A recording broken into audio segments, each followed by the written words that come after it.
It's been a very interesting night with the by-elections, and one party that has done surprisingly well, getting 10% of the vote in Kingswood, I think, 10.4 in Wellingborough, was the Reform Party. Their leader, Richard Tice, is here. Good morning. Good morning to you. Surprisingly well. I mean, no, we're delighted. I bet you are. Best two by-election results ever, significantly above the previous record. And look, I mean, we're at or above now what we're the national polling, and that's a significant first for us because that's been the criticism with previous by-elections. We haven't got to that. And basically now, I think with the party, we are seriously coming of age. Yeah, but the one thing... We're the third largest party. The Lib Dems have disappeared down the plug hole.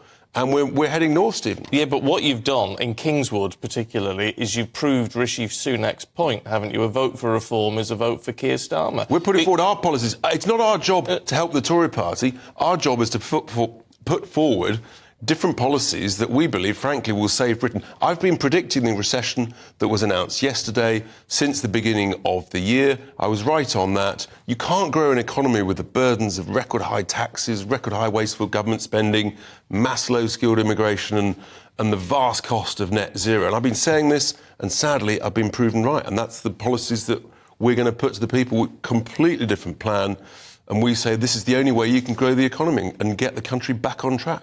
But if you split the right-wing vote in the same way at a general election, you are handing the keys of number 10 to Sir Keir Starmer, aren't you? I'll repeat what I've just said. It's not our job to help the Tory party. It's our job to say there's no difference between the two main parties. They're two sides of a socialist coin of high taxes, low growth, mass immigration, pro-net zero. It's a catastrophe for the country. We're putting forward a completely different agenda.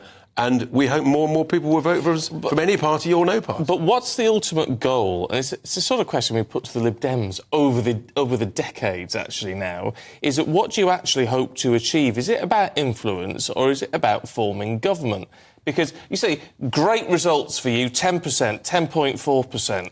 10.4% and 13%. Oh, was it? Is that what it was? Yeah, 13%? 13%. Right. Look, the goal is... But the point is, you haven't won a seat. And everyone says... Which is why we share with the Lib Dems the goal of having proportional representation, which is the right electoral system enjoyed across most of the Western world. And if we were polling 13, 15%, then we'd have sort of 80 or 90 seats in the House of Commons. And that means that everybody knows that you've got one vote is equal. So that's part of the goal. And yeah, sure, we want to shape and influence. We want to put forward our policies and we say, look, the country's going to the dogs. Frankly, our policies will save Britain. Look, great result for you last night, but the Tories will say that people were using this as an opportunity for a protest vote, or they were simply staying at home, and you wouldn't get the same sort of behaviour at a general election.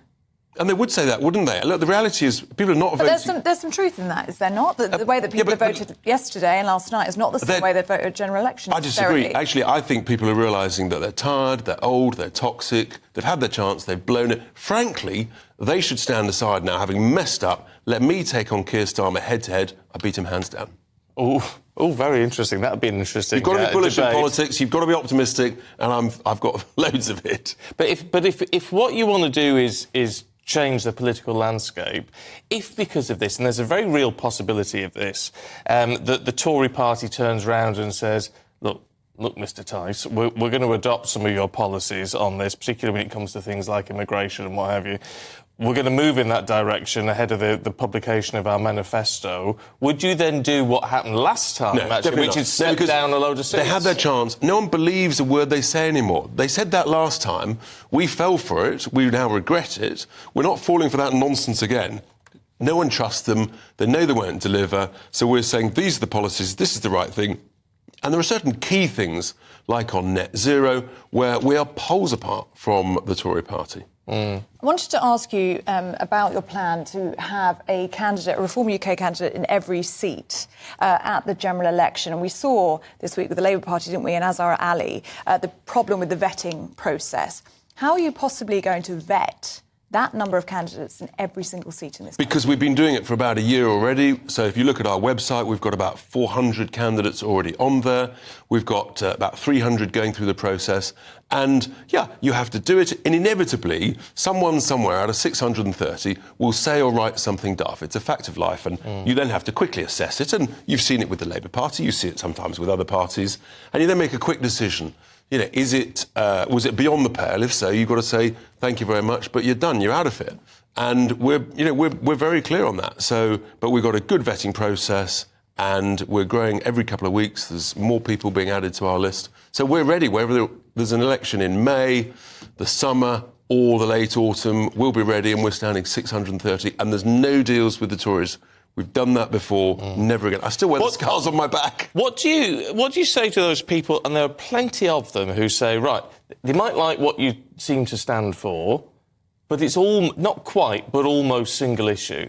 So what would you do with education? What would you do with the NHS? I'm delighted you mentioned that, because we've got a big rally, almost 1,500 people in Doncaster a week tomorrow, and we will be releasing the draft of our election contract with the people, which will cover all of these areas in great detail, including costings.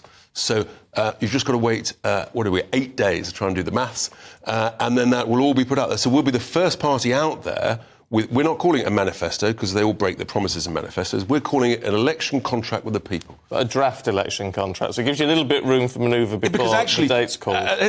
No, because it's a good thing. That's what you do in business. You have a working draft, you send it out to the team. What do you think? Do you like this, and that? You've got that wrong, this right.